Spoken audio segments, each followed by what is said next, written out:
Ar nori išgirsti kai ką beprotiško apie dividendus? Visi tau sako, kad tai pasyvios pajamos ir laisvė, bet tiesa ta, jog pradedančiajam tai yra tiesiausias kelias į portfelio savižudybę. Aš pati aklai vaikiausi išmokų, kol supratau, kad dividendai atitolina mano laisvę 10 metų. Šiandien parodysiu 3 paslėptus dividendų spąstus, kurie iš tikrųjų stabdo tavo turtėjimą dar jam neprasidėjus. Sveiki! Aš Auksė. Kad geriau suprastum, kas tie dividendai, išmeskime sudėtingus vadovėlių terminus. Viskas tampa labai aišku per paprastą automobilių savitarnos plovyklos pavyzdį. Įsivaizduok, kad tu su keliais draugais įsigijai dalį tokios plovyklos. Žmonės meta monetas, plauna mašinas, o mėnesio gale jūs, savininkai, susirenkate visą uždarbį. Sumokote už vandenį, elektrą, kitas einamas išlaidas ir tada turite 2 kelius. Arba už tuos likusius pinigus pastatote dar vieną siurblių stotelę, kad kitą mėnesį plovykla uždirbtų dar daugiau, arba tą pelną tiesiog išdalinate tarpusavyje. Štai tas tavo parsineštas pelno gabaliukas į rankas ir yra dividendas. Tai nėra stebuklingi pinigai, kurie iš oro atsiranda. Tai realios monetos, kurios atsidūrė tavo kišenėje vietoj to, kad būtų virtusios naujų siurblių ir plėtra. Prieš neriant giliau į skaičius ir mano pačios klaidas, pažvelgiau į kanalo statistiką. Pasirodo, kiek daugiau nei 50% jūsų dar nesate prenumeratoriai. Tad jei toks turinys tau patinka, kviečiu prenumeruoti kanalą. Tai man pats tikriausias ženklas, kad šis atviras dalinimasis klaidomis ir atradimais yra prasmingas. Nustūmus skaičius į šalį, dividendų populiarumas iš tikrųjų laikosi ant vieno labai žmogiško psichologinio kabliuko. Kai pati pradėjau savo investavimo kelionę, man žūtbūt reikėjo pamatyti tuos pirmosius įkritusius centus, kaip įrodymą, kad visa ši sistema tikrai veikia. O kai savo epizode apie pasyvias pajamas užklausiau, ar norite temos apie dividendus, jūsų reakcija tik patvirtino. Mes visi norime rezultato čia ir dabar. Net tos pradžioje nereikšmingos sumos tampa tobulu emociniu ramentu, leidžiančiu patikėti procesu, kai portfelis dar mažas, o ateitis miglota. Bet po pirminio azarto ateina realybės patikrinimas. Atsidariau skaičiuoklę ir supratau vieną dalyką. Norint sugeneruoti apčiuopiamesnes, tarkim 200 eurų pasyvias pajamas per mėnesį, su optimesne 10% grąža, reikia turėti sukaupus maždaug 29 tūkstančius eurų. Tai mane privertė susimastyti. Iš tų nedidelių sumų, kol portfelis dar tik formuojasi, kalnų nenuversi ir kasdienybės nepakeisi. Beje, jei nori pats pasimodeliuoti, kiek kapitalo reikia tavo svajonių sumai, aprašyme paliksiu nuorodą į Financial Lithuanians skaičiuoklę. Ji padės tavo tikslams atitikti realybę. Tik visada prisimink, praeities rezultatai niekada negarantuoja ateities. Grįžtant prie temos, tik tuomet man tapo aišku, kad bandymas džiaugtis išmokomis tada, kai portfelis dar tik formuojamas, tiesiog lėtina patį augimą. Tai tarsi noras kirsti malkas, kai tavo miškas dar tik sprindžio dydžio sodinukų. Pirmiausia, turi užaugti brandus miškas, o medžius kirsti malkoms bus galima tik tada, kai tas miškas bus pakankamai stiprus. Bet ką daryti, kai malkų šilumos norisi dabar, o tavo miške tik pirmieji sodinukai? Būtent tada įsijungia tas pavojingas vidinis balsas, kurį mes vadiname godumu. Suvokus, kad tų 29 tūkstančių eurų sąskaitoje dar nėra, o pasyvių pajamų norisi jau šiandien, labai lengva pasiduoti godumui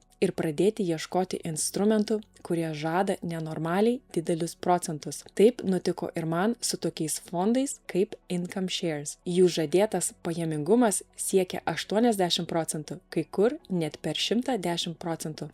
Skamba neįtikėtinai, tiesa? Čia privalau padaryti pauzę ir paaiškinti esminį skirtumą, kurį supratau per vėlai. Tikri dividendai yra tada, kai įmonė uždirba pelną ir juo pasidalina. Mano atveju su Income Shares tai buvo distribucijos. Skirtumas tas, kad toks fondas tau dažnai tiesiog grąžina tavo paties įneštą kapitalą. Įsivaizduok, kad nusiperki picą, o kažkas kas mėnesį tau atpjauna po gabalėlį tos tavo pačios picos ir paduoda atgal sakydamas: štai tavo pelnas. Dėžutėje likusi pica mažėjo taip greitai, kad paties aktyvo vertė drastiškai krito. Iš pradžių ant popieriaus tai atrodė įspūdingai, gavau net virš $110 išmokų. Bet supratusi, kad čia vyksta paprasčiausias kairės kišenės tuštinimas siekiant papildyti dešinę, pardaviau šiuos aktyvus ir uždariau pozicijas su maždaug $200 galutiniu minusu. Jei koks nors instrumentas žada dviženklės ar triženklės išmokas, tai rimtas signalas pasidomėti, iš kur tie pinigai. Dažniausiai tai būna rizikingos strategijos arba tiesiog tirpdomas tavo paties turtas. Mano atveju šis greitas pinigų vaikymasis baigėsi nuostoliu, bet tapo viena vertingiausių pamokų. Tačiau, net jei pavyksta išvengti klaidų ir pasirinkti kokybišką aktyvą, išlenda techniniai niuansai, patyliukais mažinantis tavo grąžą.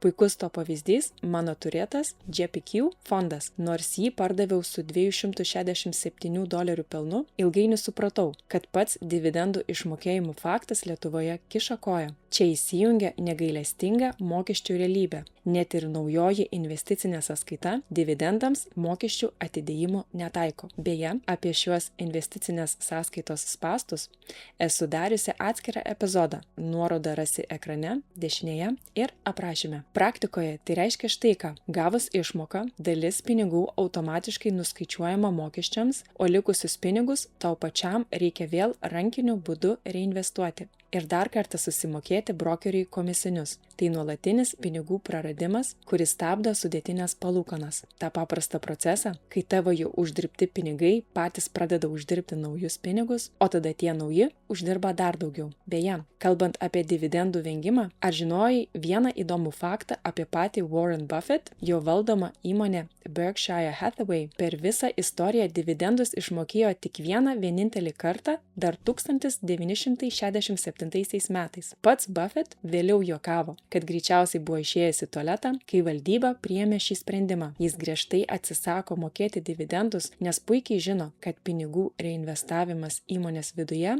išvengiant mokesčių, sukuria kur kas daugiau turto nei išmokos. Būtent todėl dabar po truputį valausi savo portfelį nuo išmokančių, angliškai distributing fondų, ir pereinu prie kaupiamųjų, angliškai accumulating. Išmokantis fondas primena rankinį sėklų ar kankorėžių surinkimą iš savo miško. Kaskart juos surinkus, valstybė iškart pasiema dalį tavo derliaus kaip mokestį. Tada tau pačiam reikia sukti galvą ir dirbti, kad likusias sėklas vėl pasodintum ir plėstum savo mišką. Tuo tarpu kaupiamasis fondas yra natūraliai ir savarankiškai auganti giria. Medžiai patys barsto sėklas tiesiai į derlingą žemę. Jos niekur neišnešamos ir nevirsta apmokestinamu derliumi, todėl 100% lieka ekosistemoje. Sėklos sudygsta ir natūraliai augina dar tankesnį mišką be jokių mokesčių atskaitimų ar tavo fizinio įsikišimo. O geriausia dalis yra ta, kad ateityje, kai mano miškas bus brandus, investicinė sąskaita leis man itin efektyviai naudotis savo turtu. Užuot perėjus prie dividendinių fondų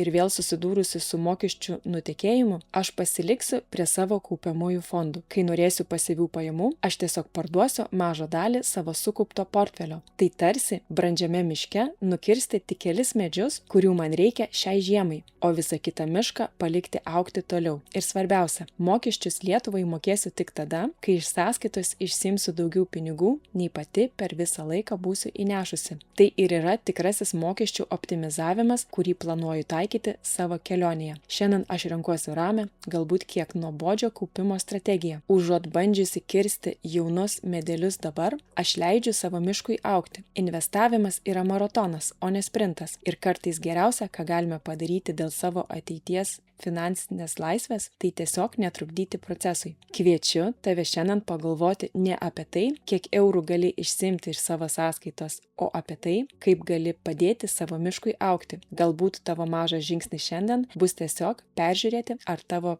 pasirinkti aktyvai tikrai dirba tavo naudai, ar jie tik imituoja sėkmę tavo pačios sąskaita. Bet čia atsiranda kita didžiulė problema. Net jei leisi savo miškui tobulai augti, visas šis augimas nueis perniek, jei neturėsi aiškaus plano, kada laikas jį kirsti. Be išėjimo strategijos, tu tiesiog aklai rizikuoji savo ateitimi. Todėl ekrane dabar matai epizodą, kuriame rodau savo asmeninį planą. Kviečiu pažiūrėti, kokias taisyklės taikysiu, kai ateis laikas aktyvus paversti realiais pinigais. Ačiū, kad buvai kartu.